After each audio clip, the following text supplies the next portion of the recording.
What's up, guys, and welcome back to another episode of Tim Talks, the real estate show where we talk about real estate, life, and a little bit of everything else. Ethan, roll the intro music, por favor.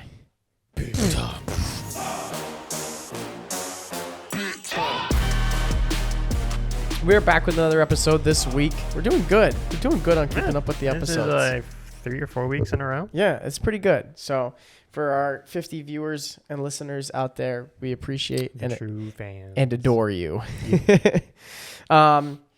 Today we are back with just a normal run-of-the-mill episode for you. We have some good things to talk about. Another good top 5 list. Those have been kind of fun They are fun. to look at. They're fun to think about too. They are fun to think about. Yeah. I just had a good idea. Dang it. I don't know. Can you come up with this very quickly? Oh yeah. Top 5 worst ways to die. Oh yeah.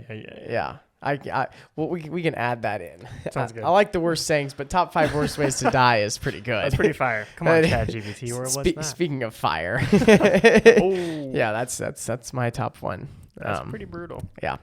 God, we got to get into that today. Yeah.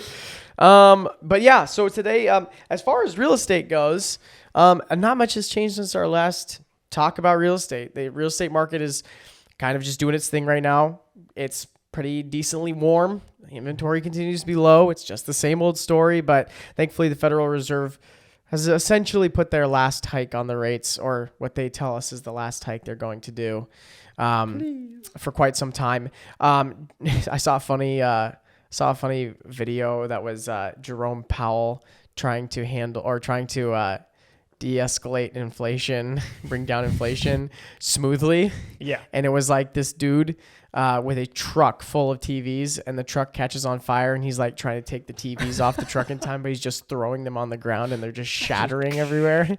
And then the truck like just blows up. Yeah. Valid. That's how it feels right now. That's definitely how it feels. Yep. Especially on the. I was talking to this older lady. She was like end of life, and she's selling her house so that she can like fund the rest of her life. She's like, whatever I make from this is going to my next home, but also is like what I have to survive on for the rest of my time. And I'm like, Yeah. she's like, Yeah. she's like, I'm at a point where I can't go any lower because like this is what I've priced like my life at, like how far I can make it. I'm like, that does not seem fun. And what happens if you live longer than that? Yep.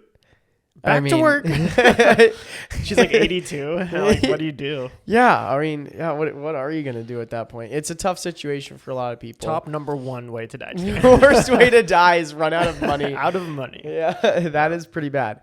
Yeah, I feel like it is a lot of people, it's not like an overnight thing where everyone just wakes up and all of a sudden like the economy is difficult for everyone. Right. It's just a very slow, just like strangling, it feels like, and all of a sudden you start to realize, wow, it's a lot harder to pay for things than it used to be. It's eye-opening to see how many people are struggling just in the Newburgh area. If you ever go on like the Facebook community groups around here, people are like, I have like 3 kids, I'm a single mom, and I have to move somewhere else because I just can't do it. Like I had a friend, one of Heidi's friends just moved to Texas with her mom because she can't afford it anymore. I'm just like, people who aren't making like the median wage are just being totally snuffed out. It's brutal. It's getting tough. I've been on the community pages a little bit and just kind of seen that, hey, anyone have any food that I can feed to my kids?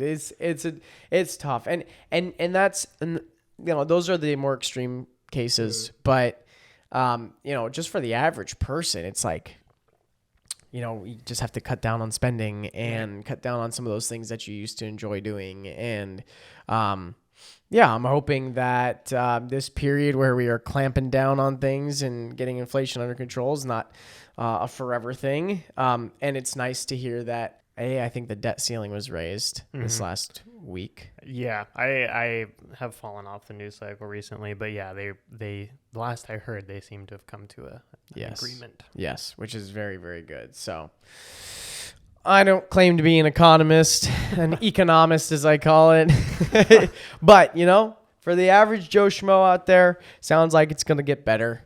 And it sounds like, those ridiculous interest rates that we've been seeing are going to finally maybe come down a little bit, or at least balance out. Right. So everything actually finds a balance. Yeah. that's not taking away the problem of the inventory. So home prices will probably continue to stay where they're at. But hopefully it just frees up the opportunity for more people to buy things. Cause it's funny. It's not that we don't have people that want to buy stuff. Everyone wants to buy things right now. Yeah. People just can't afford it. People always want to buy something. Yeah. So, yeah. The buyers are there. They just have to make it reasonable for us to pay for it. So anyway, if anyone has any good ideas on how to fix that, just hit me up. This is how I'm going to fix all the problems of the world. Yeah. It gets a little overwhelming sometimes. Like that is it can get a little bit intimidating, a little bit overwhelming. So what I try to tell people is control what you can control within your own financial world, right? So do not bite off more than you can chew. Make a simple budget. What I like to do is I just like to make a column of all my expenses down to like my dog's food, right? And my Spotify account, right? Mm-hmm. I make a column of my expenses. Then I make a column of my income, and I balance it out, and I kind of see where I'm at. Yep. And the goal is to be in the green every month. And if I'm not, then I got to figure out a little something to put myself into the green. Maybe I'll do a little bit of door dashing. Maybe I don't know, sell feet pics. Right. Do something. Whatever. Right. And then once you do that, then you just have to stick to that. Mm-hmm. And even if, the clamps get tighter and tighter, then maybe you have to cut things. Like maybe now you have to only have Spotify. You choose between Spotify or Netflix, right? There are certain things, maybe your quality of life is going to go down, but that's how it goes in an economy like this. So instead of trying to figure out all the different solutions to the problem, I like to leave that to the people that make those decisions and then focus on the things that I can focus on. Yep. Because sitting here and complaining about the interest rates doesn't do me any good. Yeah, we're not making any more or less money complaining. Unless more people watch the podcast, then we'd be making more money. We would be making more money if people we could get paid to complain. Then we could have an ad maybe. That would be crazy. I've been dying to do an ad read. Just toss one in. It's like a random one, but it could be something crazy. Everyone, today we're going to be talking about Toyotas. God, I love Toyota. Toyota for life. No, yeah. So yeah, I guess, when people get overwhelmed with, there's a tendency for people to just kind of throw their hands up in the air and freak out and lose their minds and get super worried and concerned. It's like, well, yeah, on a big scale, things are bad and things look ugly, but in your own personal life, what can you control? Well, you can control how much money you spend to a certain extent, right? You can control to a certain extent how much money you make, depending on what you're willing to do to get to that point. And so balance those things out to a point where you're making a smart financial decision. I almost said a farts financial decision. One of them farts decisions. A smart financial decision, and then let the economy work itself out. Right. It's gonna be a little uncomfortable, but because honestly, if the economy crashes, which it likely won't, we're just not really going to get to that point because there's measures in place to stop that from happening. Don't ask me what they are. I believe that they're there. I'm not going to explain them to you. But there's measures in place to stop that from happening. And it's not like you're going to wake up one morning and all the money in your bank account is going to be gone. Right. People get into bad situations because they over leverage themselves. Yeah. So as long as you don't over leverage yourself, then you should be okay. And obviously there's going to be the outliers, the people in a really, really tough situation. And then, just help out those people as much as you can. But for yourself, for the average person, don't overspend. Cut where you can cut, trim the fat where you can trim the fat. Right. And just focus on keeping to your budget as closely as you can. We spend a lot of money on things that we don't need to spend money on. Right. So just, save your money. Yeah. Just save it. Master your money. Yeah. Be miserly. Every dollar is a pretty good budgeting app. It's by the Ramsey Group. A lot of people. Yes, Ramsey. I hate Ramsey. Sure. I don't care. But his app, pretty solid. Okay. Yeah. You can pay to get it. Don't pay for it. It's a budgeting app. Don't pay for it. But you can pay for it to get linked to your card or whatever you mostly use to purchase things, and it automatically puts things in the different labels things for you. You can see where you're spending the most money. It's kind of nice. I like that. Mint. Mint. Is it Mint? Mint. Because now there's Mint Mobile, and now I get confused. But that's a good one too. That one's completely Mint's free. good. I've actually, I think, used Mint before. Is Chime? Is it Chime? Ooh. Chime is one as well. That's something. It's definitely something. I don't know what it is. You don't know what it is. I've seen it. Yeah. No, I've used Mint for just budgeting and stuff. There's a lot of resources out there. I think sometimes people also just don't put the time and effort into to taking care of it. And then they go, well, I don't have any money. It's like, well, how much money did you spend on coffee last month? How much money did you spend on useless things you didn't need to spend money on? It adds up. And are you doing impulse buys as well? Yeah. Impulse buys, that's a really bad one. It is a lot of people get into impulse buys, and then they just, before you know it, you bought $600 worth of clothes and $500 worth of concert tickets, and like that's a huge chunk of change. So don't go into Target. Yeah. Don't go on to Amazon. It's real bad. Anyways, there's your snapshot of the market and snapshot of where things are at. I guess the lesson from that would just be careful with what you spend your money on right now. Try to be saving up some money because, if there are hard days ahead, you want to have something saved up and ready to go. And just don't over leverage yourself. That's the biggest piece. Stay green. Yeah, stay green. Okay, something I want to talk about today. We're all about, being authentic and being genuine on the show and talking 100%. about the things that are going on in our lives. And one thing that I feel like we talk a lot about hustle, a lot about motivation, and a lot about grinding, and a lot about getting out there and putting your 100% in. Yep. And this next piece is not to take away from any of that. That is still at the forefront of everything that, I believe and I've talked about. Mm-hmm. But another thing that you have to do to be able to do those things and to be able to give 110% is to take care of yourself. And, it's when you're kind of like we talked about last time, we talked about the marathon sprint, mm-hmm. right? We talked about how it's a sprint, but it's a marathon. In a marathon, what do they have pretty much every mile? Some noon, you got your water, some salty tablets. Yeah, man, they have an aid station. And there will be some runners that will just skip the aid station because they don't want to lose time. Right. And they're like, I don't want to stop and hydrate and have a quick snack or something. I'm not talking about the, Kipchoge's of the world, the guys who are running 2 minutes. I'm talking about the average marathon runner. Right. Who, runs around a 3-hour marathon, right? Yeah. A lot of people will say, I don't want to stop and I don't want to, take this, or some people will say, I don't want to stop at the aid station. I just don't want to keep going because I don't want that to slow me down. It's like an extra 10 seconds or whatever. Yeah. But what those people don't realize is that the aid station is going to actually help them go a lot faster than they could be going if they skip that aid station. So if you're following along with are you following along? Oh yeah. Okay. Well, I just ran the Eugene half like 5 weeks ago. So yeah. I'm in tune with all things marathon. Yes. He knows it. He knows it, guys. He knows it. So well. Yes. Painfully well. Big runner guy. And I think that's kind of how I've started to see the marathon of life that we've been talking about. Mm-hmm. If you don't do things like take care of yourself and spend time really saying, okay, I'm going to, even though it might be hard to put down what I'm doing right now, I'm putting it down. Right. Then you'll pass the aid station every time. And you'll get to a point where you're walking backwards or you're running backwards because you skip the aid station so many times. You're completely exhausted. You're out of fluids. Your electrolytes are completely gone. Right. Your calorie count is like your negative calories now. You're eating your body. You're basically a skeleton, and you're basically a limping skeleton.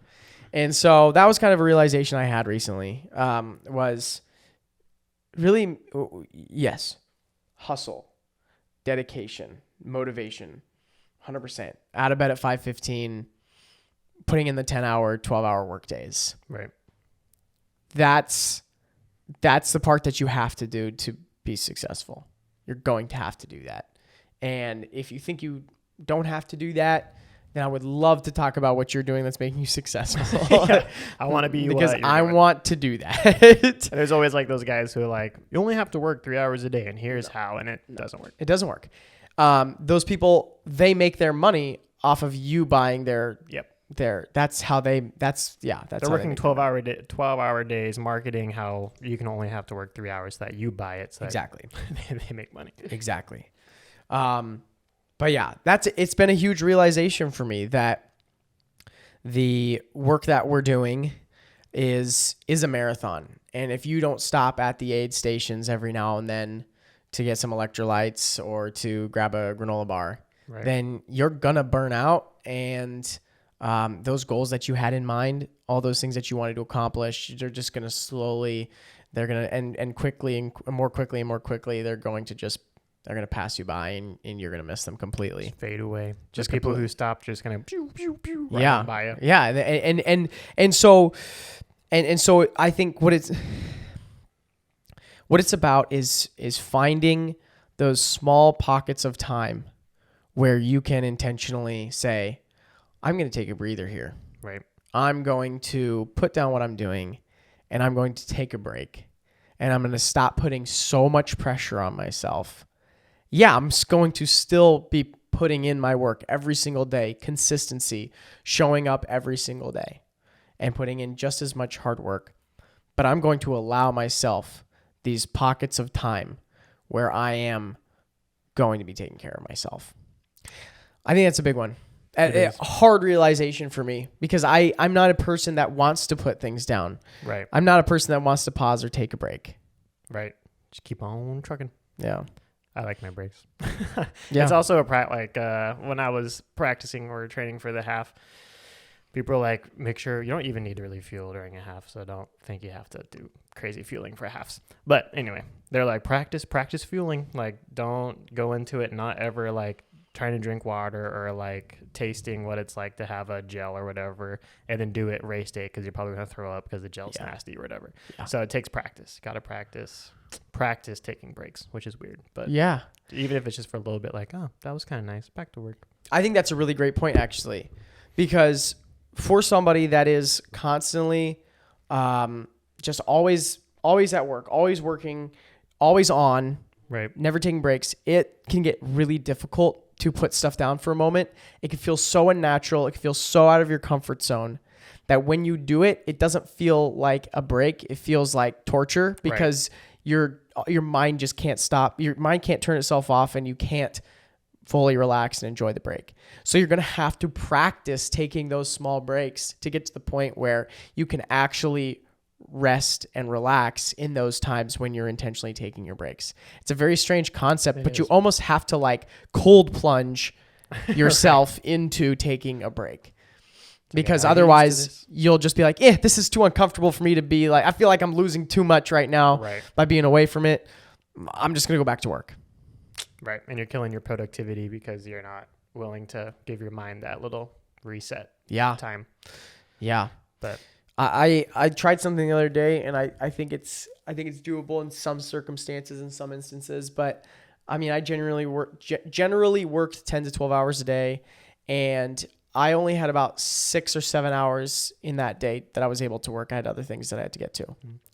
And I just told myself, okay, I'm going to cram as much as I can. I'm going to do as much as I can. I'm just going to keep going. I actually got almost all of my stuff that I get done in a 10 to 12 hour day done in that 6 to 7 hours. And that's not going to happen every single day. It's not going to be the case every single day.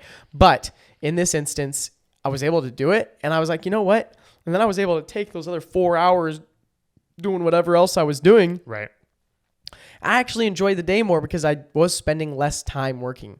And I was talking to my fiance about it. I was like, look, I want to commit to not working. I'm going to work just as hard. Right. But I want to work on the time that I spend working. I think there's processes. I think there's ways that I could be more efficient. 100%. And ways that I can be more productive. And I think that giving myself a rest every now and then is actually going to help that productivity. Right. I don't think we step back enough and look at our process of our day and figure out where can we shave off like a minute or two here and there, because that all adds up to hours if not by the end of the week or that day or whatever. But like figuring out how I can automate something. Computers do a lot. Make someone else do it. Whatever. Just figuring out how you can be more efficient so you have those times to recoup. I agree. I think that's huge. And then there's just gonna be times where every now and then, I talked about this a little bit with Noki when he was on, about like every now and then you just, if you have to step away and let's say you only got 3 note cards written instead of 5. Right. As long as that's not a daily occurrence, you can't, for whatever you had to step away for, you can't be killing yourself the entire time because you only got 3 instead of 5 note cards written. Right. So I think that just kind of comes down to giving yourself a little bit of grace every now and then. 100%. Do what you could. Yeah. As long as you are consistent with the work that you're doing, I don't think, I think a little thing here or there, they add up. So be careful, but little thing here or there, give yourself grace and stop beating yourself up over it. Because the time that you spent away, you're just going to be beating yourself up. And then when you get back to work, you'll just be just as tired because you didn't enjoy that at all. Right. So, yeah. I don't know. Do you have anything else to add to that? So there's actually a pretty good podcast series about finding your Sabbath. And these guys take it to probably a little bit of an extreme, which can be a good thing for you if you can function like that. But it's called Fight, Hustle, and Hurry by these 2 guys in Portland, or at least one guy's in Portland. And it's a pretty cool little podcast series just about what they do to like completely shut off from the world, like on a specific day, just to recoup from the week and how it's changed their life and how they've been able to be more productive with their Monday through Saturday routine or whatever. But yeah, it's a cool podcast series. Yeah. Anyway. That's neat. Cool plug. Got to check that out. That is neat.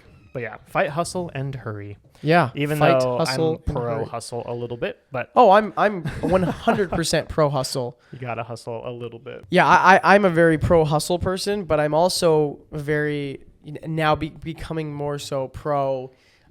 Take time for yourself every now and then. Yes, that you need to take for yourself. Just like the economy, you gotta find a balance. Hey, that's a great way to end things. All right. Well, now that we talked about serious stuff, time to get to our enjoyable things. Do you want to do the worst ways to die? Let's do the worst ways to die. Okay. All right. And now for our top 5 list of the week, huge content warning on here. We have our top 5 worst ways to die. And yeah, if you don't want to hear about this is a good time for you to probably put the podcast away for the day. I've heard enough. Moving on. For those of you who have sick minds like us. It's fun to think about. No, it is. Yeah, it's very interesting to think about. When I ran at George Fox, our long runs, we'd go on these like 16-mile long runs.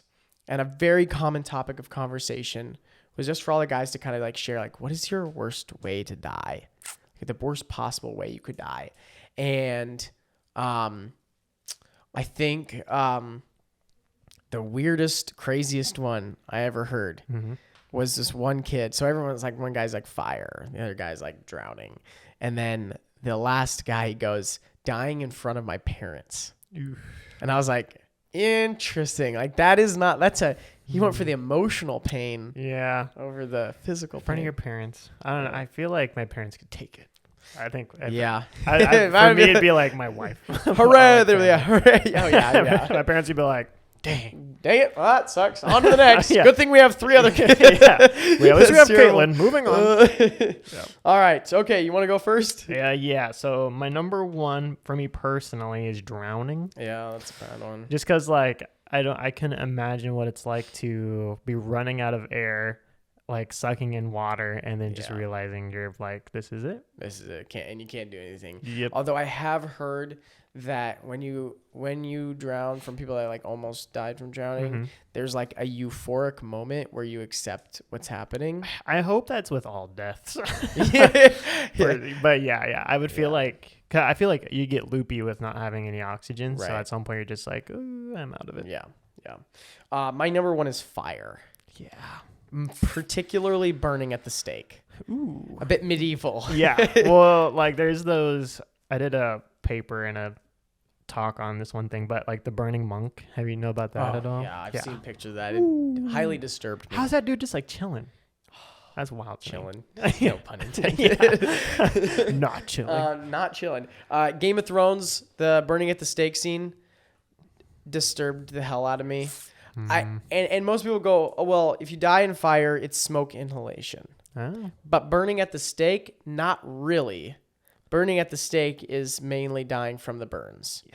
Because there would be smoke inhalation, but there's so much like oxygen outside that the smoke is rising into the air and you're mostly just burning. Yikes. That's just an incredibly painful way to die, I feel. That's rough. That's pretty rough. All right, number 2. Number 2 for me is like electric shock or lightning, something of that nature. I feel like lightning might be pretty quick, so that's promising. But like linemen or like guys who work on the power poles and stuff, I feel like I can't imagine. I've seen a picture of like a body who's like grabbed onto like a power line before, and it's gnarly. Yeah, I haven't seen that. I hope it's quick.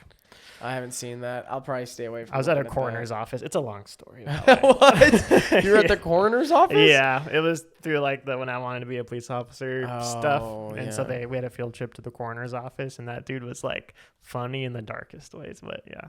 Oh my! But he's like, you have to have the sense of humor. Yeah, that's what they say is like EMTs and medical professionals. A lot of them have like a sense of humor about it because there's just no. Yeah, you couldn't. He's like, I look at dead people all the time. Yeah. So. Wow.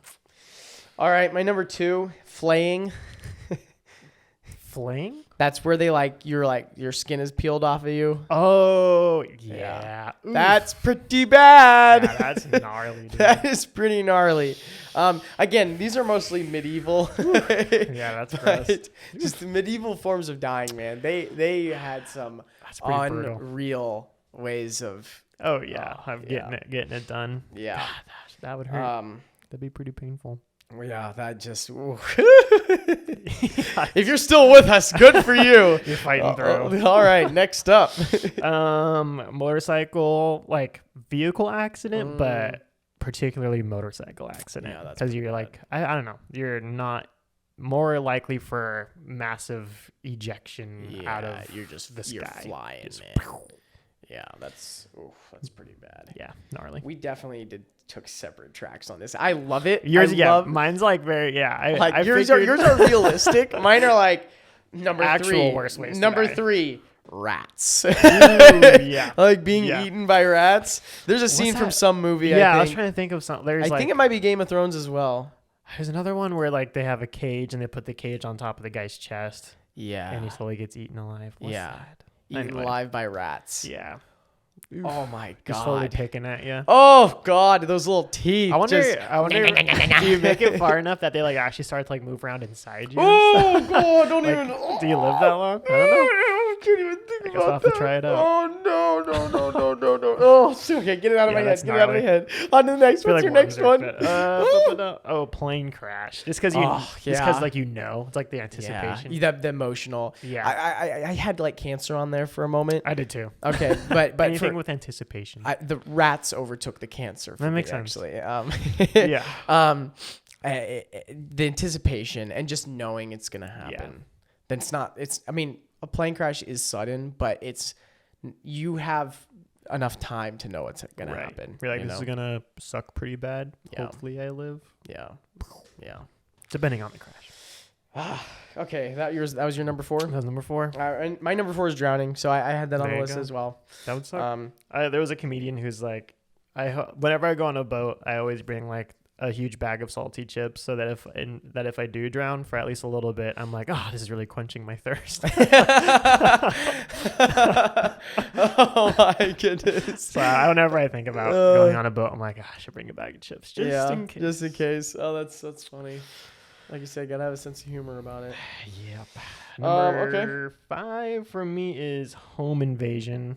Another anticipation thing. Interesting. Yeah, like a deadly home invasion. Like a kidnapping scenario or like a that involves hostage situation. Yeah. Anything that involves someone like coming into a place that I think is relatively safe and then causing a ruckus. Yeah, that's pretty bad. Ends in my death. Yeah. Yeah. Because I feel like tensions would be high. You'd be kind of freaking out. Oh yeah, you'd be freaking out the whole time. You'd be trying to figure out how to like best them, but Yeah.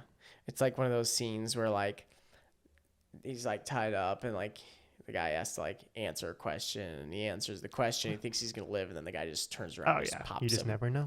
Yeah. I think I always prep. I have a kind of a creepy neighbor, so I always prep myself. I'm like, one of these days I'm going to wake up and he's just going to be there, just standing over my bed. Have you ever woken up and thought someone was standing over you? Yeah. So we have like this coat rack thing, or coat hanger in the bedroom, and sometimes if there's an actual coat there, I like get startled. But yeah, not fun. Yeah. Okay. Number 5, disemboweling. Ooh. Yeah, that's rough. Again, medieval, man. Well, it's pretty medieval. Have you seen what's that show with Chris Pratt? It's like a Navy SEAL show. Dang it. It's pretty good. Pretty hardcore. But it's on Amazon Prime. But yeah. Is that happening there? Yeah. Ooh. Yeah, that's pretty horrifying. Yep. Ugh. Not exciting. Nope. Okay. Well, and then I have one last one. And that would be, again, very, very, well, more than medieval, but crucifixion. That is a horrible way to go. Because a lot of people I think a lot of people imagine crucifixion is kind of like hanging. Right. Which hanging is fairly sudden. Yeah. And fairly immediate. But crucifixion actually lasts for hours and hours and hours. Right. Because eventually, I guess, like, just like the bones in your body break or something. Yeah. I've always heard you just like suffocate from your own weight or something. Yeah, you suffocate from your own weight. Because you just can't hold yourself up like that for that long. Yeah. Terrible way to go. Romans, man, they got it figured out.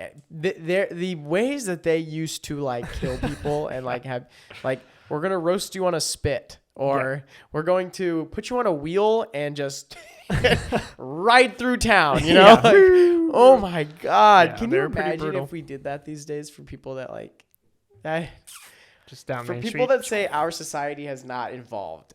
Or evolved. It's pretty rough. I would say, just look at the forms of punishment that we used to have. For the average person's like stealing a loaf of bread. Yeah.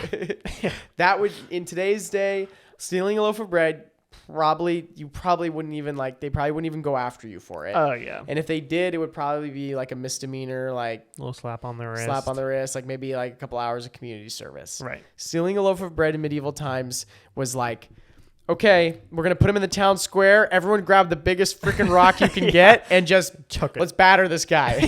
Like, go hard. What? Yeah, I didn't mess around. Oh, man. Yeah, wow. No tomfoolery back in the day. No, wow. That was definitely one of our more interesting ones. Yeah. And I hope that we didn't freak out anyone too much. But I'm glad you stayed away from like the thing. I changed up some that are actually like very common, so I'm glad we stayed away from those. I stayed away more from the common ones, went more for the medieval, you know. That's good. I have not met anyone that's been eaten by rats, but nope. I can't stop thinking about that one. Not yet. Oh, jeez. Yeah, that's pretty wild. Oh, God. Yeah, that's pretty bad. Anyways, a word of the day. Now all I can think of is disembowelment now. So that's the one. Disembowelment. Lethargy. That's nice. I guess in relation to our last discussion. Yeah. Lethargy. Lethargy. Those are good words. Disembowelment and lethargy. Yeah. Words to live by. Mm-hmm. All right, guys. Well, thank you so much for joining us for another episode of Tim Talks. Those who made it through the episode, good for you. You get a gold star. Gold star. and now you have several horrible ways to die. Make your own list. Send it to us. I'd love to. I'm always interested to see what people have on their list. Yeah, don't reuse any of ours. Make no. Please, yeah. I mean, snake's pretty bad. That's another one. That's just any animal. I feel like pretty bad. But yes, we will be back next week with another episode of Tim Talks. I kind of like this series we're doing where we just kind of talk about an idea or a thought or something that is really relevant to our daily lives and hopefully people can kind of use and take away with them as they go out into their daily lives. I believe so. Bit of encouragement. So stay strong out there, everyone. Take a few moments to rest this weekend if you're able to. Keep killing it out there. Like, follow, subscribe, and do all the things with that. And we will see you next week. Love y'all. Have a great week. Outro music.